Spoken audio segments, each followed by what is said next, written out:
भगवान पार्श्वनाथ की, भगवान महावीर की जय। नवघर ये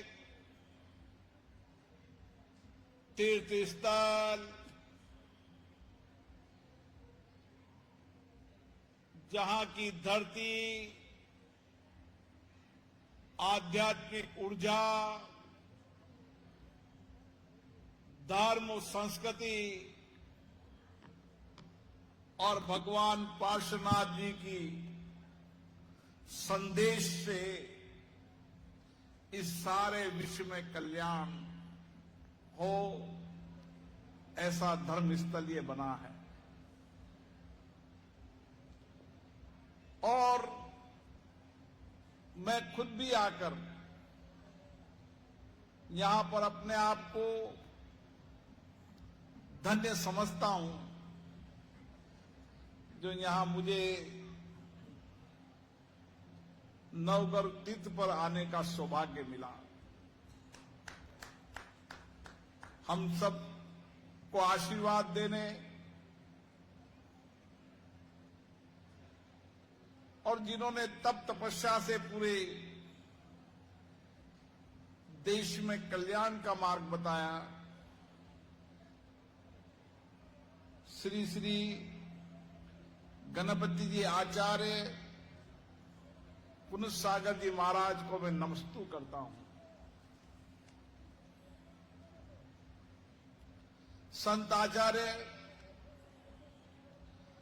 श्री गुणाधर महाराज जी जो जहां भी जाते हैं, जिस धरती पर जाते हैं, उस धरती को तीर्थ स्थल बना दें। उनकी आध्यात्मिक ऊर्जा समाज जीवन में लोगों को नई प्रेरणा देती, नई दिशा देती है। मैं आचार्य श्री के चरणों में भी नमस्तु करता हूं। सरस्वती श्री धर्मासेन भद्रका स्वामी जी मुनि संघ को मैं सद नमस्तु करता हूं।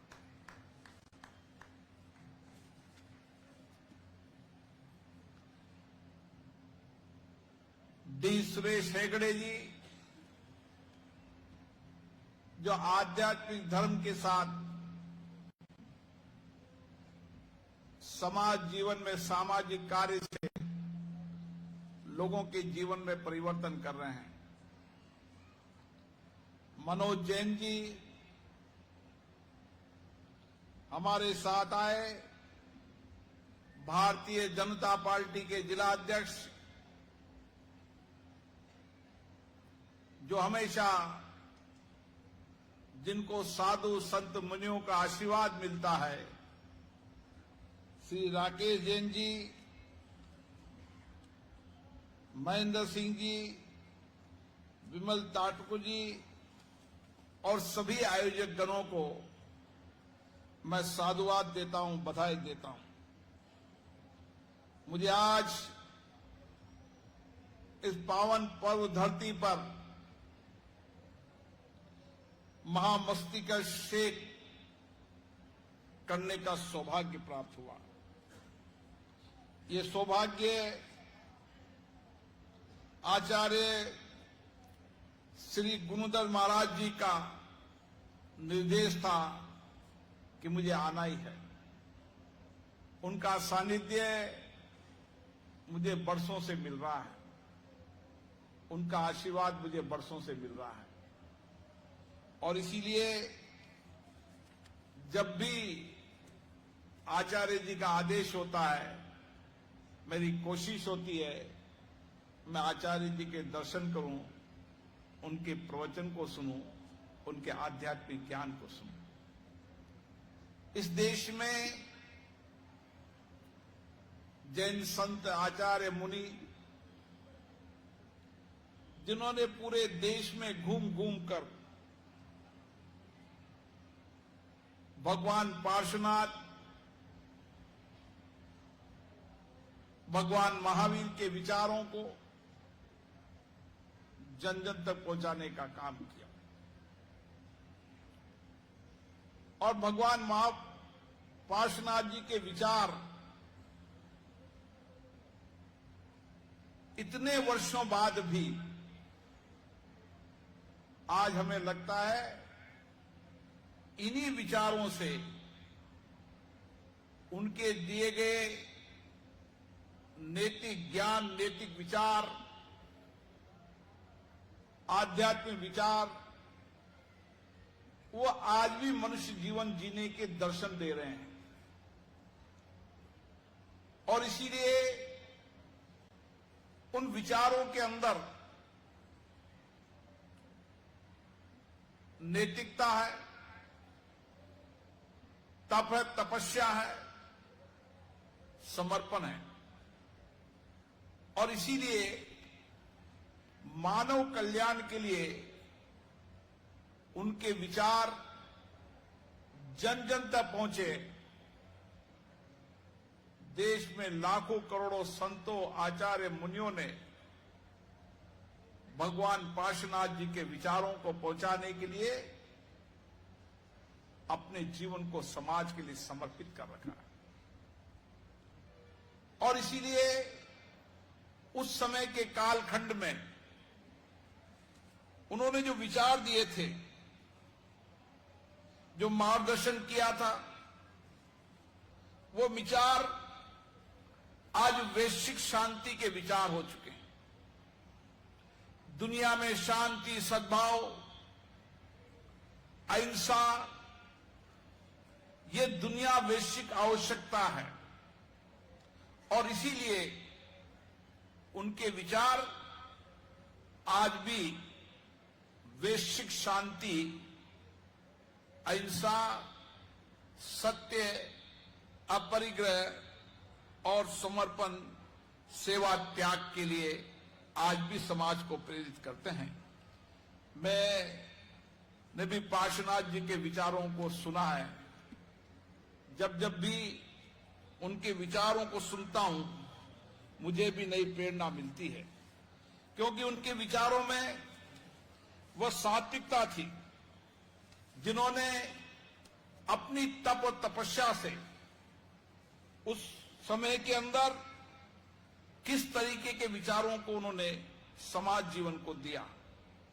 क्योंकि तप वही होता है जिसके अंदर न प्रदर्शन हो न प्रबोधन हो, केवल उसमें सात्विक आध्यात्मिक अनुकरण ही जीवन जीने की राह बताता है।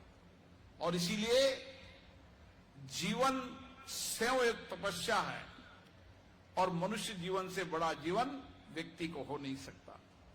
इसलिए मनुष्य जीवन के अंदर हम सबको ये सौभाग्य मिला है कि हम भगवान पार्श्वनाथ जी के विचारों पर चलें, उनके दिए गए दर्शन पर चलें।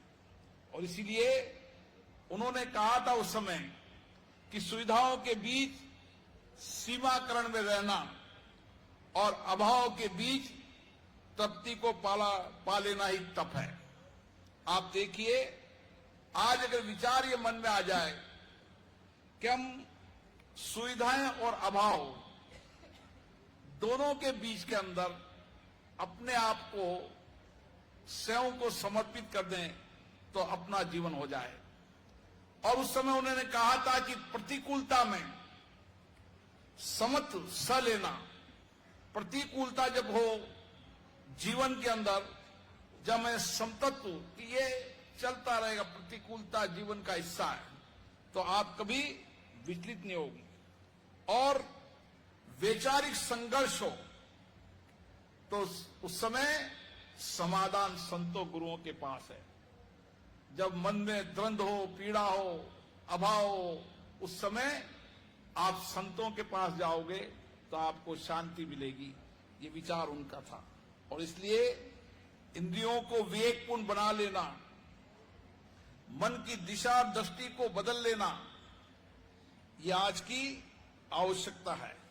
और इसीलिए ये सब आपके अंदर है। ये मन का जो मंदिर है वो मन का मंदिर आपकी आत्मा में है। इसलिए भगवान पार्श्वनाथ जी के विचार, जब व्यक्ति का मन अहिंसा की ओर होता है तो उसमें हमेशा दिव्य दृष्टि दिखती है। हिंसा व्यक्ति के जीवन में कहीं न कहीं अपराध और अपराध करने की दिशा की ओर ले जाती है। और इसीलिए अहिंसा और क्षमा जैन दर्शन के ऐसे विचार हैं कि आप में अहिंसा हो और आप पर कोई हिंसा करे उसको क्षमा कर दे तो आपके मन, शरीर, तप, मस्तिष्क में हमेशा शांति रहेगी। इसलिए तीर्थंकर पार्श्वनाथ भगवान के विचार आज भी हमारे जीवन में यथार्थ हैं, सत्य हैं। इसीलिए मैं आपसे इतना आग्रह करना चाहता हूं कि भगवान पार्श्वनाथ जी ने हमेशा सत्य के नजदीक रहने का आग्रह किया है। व्यक्ति सत्य के नजदीक रहे, संपूर्ण जीवन अपना उच्च आदर्शों, सिद्धांतों पर हम जिए, मानवता हमारे जीवन के हर हिस्से में रहे और मानवता ही आत्म विकास का रास्ता ढूंढती है। और इसीलिए हमें ऐसे ही साधना का प्रयोग करना चाहिए जो साधना सत्य के नजदीक हो, जो साधना परिपूर्ण हो। और इसीलिए भगवान पार्श्वनाथ जी के विचारों को जन जन में पहुंचाने का काम आज संत लोग कर रहे हैं। आचार्य गुंदरनंद जी महाराज का मार्गदर्शन हमेशा मिलता है और उनका मार्गदर्शन विचारों में भी है, आध्यात्मिक ज्ञान में भी है, लेकिन समाज के सामाजिक सरोकार में भी है। उन्होंने जहां जहां भी गए, विद्यालय, महाविद्यालय, शिक्षा संस्कार की जननी है। जहां शिक्षा, संस्कार, आध्यात्मिक शिक्षा मिलेगी, व्यक्ति का निर्माण और चरित्र का निर्माण आध्यात्मिक दृष्टि की ओर होगा। और इसीलिए कहते हैं दुनिया के अंदर वैश्विक शांति का कोई जीने की रास्ता है तो आध्यात्मिक धरती भारत है। और इसीलिए आप देख रहे होंगे महाकुंभ में भी कई देशों के लोग शांति के लिए आ रहे हैं, क्योंकि शांति ही भारत में शांति आकर्षित करती है। मन, शरीर, आत्मा को शांति मिलती है तो तपु भूमि, आचार्यों की भूमि भारत में मिलती है। इसलिए गुरुजी आध्यात्मिक विचारों के साथ आध्यात्मिक संस्थाएं चलाते हैं, जीवन के अंदर विचारों का बदलाव की प्रेरणा देते हैं, मानव सेवा के लिए लोगों को प्रेरित करते हैं। और इसीलिए भारत आज वैश्विक आध्यात्मिक का केंद्र बन चुका है। भारत वैश्विक आध्यात्मिक, वैश्विक शांति का केंद्र बन चुका है। इसलिए हम हमारे विचारों में भगवान पार्श्वनाथ जी, भगवान महावीर के विचारों को जाने, मन में मोह, क्रोध, माया, लोभ, ये सब जीवन के अंदर त्यागने का प्रयास करें और हमारे मन में हमेशा आध्यात्मिक विचारों से मानसिक शांति रहे, मानसिक संतुष्टि रहे। और इससे बड़ा सुख जीवन में कुछ हो नहीं सकता। कितना भी धन हो और कितने भी अभाव में हो, दोनों समय व्यक्ति को मन में अगर शांति हो तो दोनों अस्तित्व में जी सकता है। अभाव में भी उसको समकक्ष लगते हैं और धन में भी अगर सात्विक अपरिग्रह का विचार हो, जो धन है वह समाज के लिए, तो उस समय भी शांति रहेगी। इसीलिए अभाव में भी शांति, अति धन में शांति, लेकिन वह शांति मिलेगी गुरुदेव के चरणों में, आचार्य के चरणों में। इसीलिए आज हम सब इस तप तपस्या के इस प्रकाश में आए। भगवान पार्श्वनाथ जी ने कहा है कि तप विवेक से करो,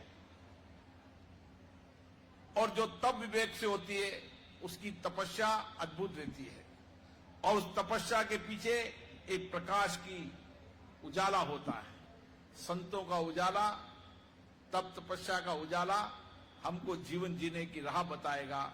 और भगवान पार्श्वनाथ जी और भगवान महावीर ने लोगों के जीवन में तप तपस्या के साथ लोह मोह क्रोध सत्य अपरिग्रह विचारों की दिया है।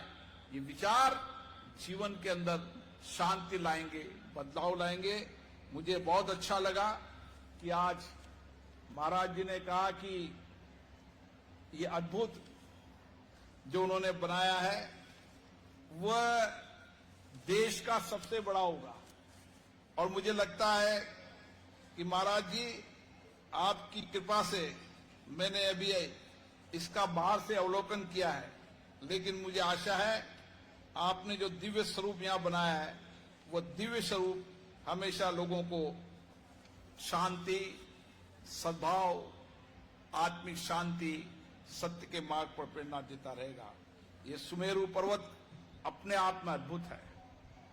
ये सुमेरु पर्वत इस केवल कर्नाटक दक्षिण भारत में नहीं, भारत और पूरे विश्व के अंदर आध्यात्मिक धर्म शांति का संदेश देगा, भगवान पार्श्वनाथ जी के विचारों का संदेश देगा।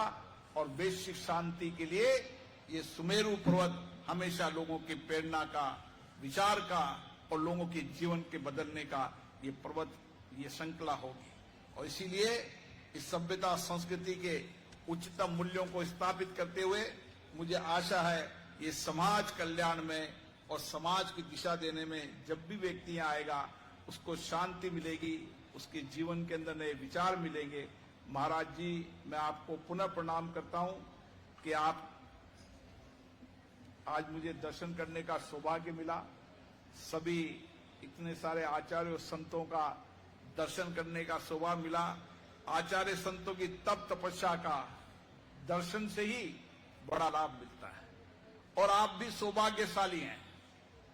संतों आचार्यों के दर्शन उन्हीं को मिलते हैं जिन पर भगवान पार्श्वनाथ की कृपा होती है। बिना कृपा के कोई आपको दर्शन नहीं मिलते हैं। लाखों लोग कर्नाटक में होंगे, उल्लू में होंगे, लेकिन ये दर्शन करने का सौभाग्य आपको मिला, हमें मिला।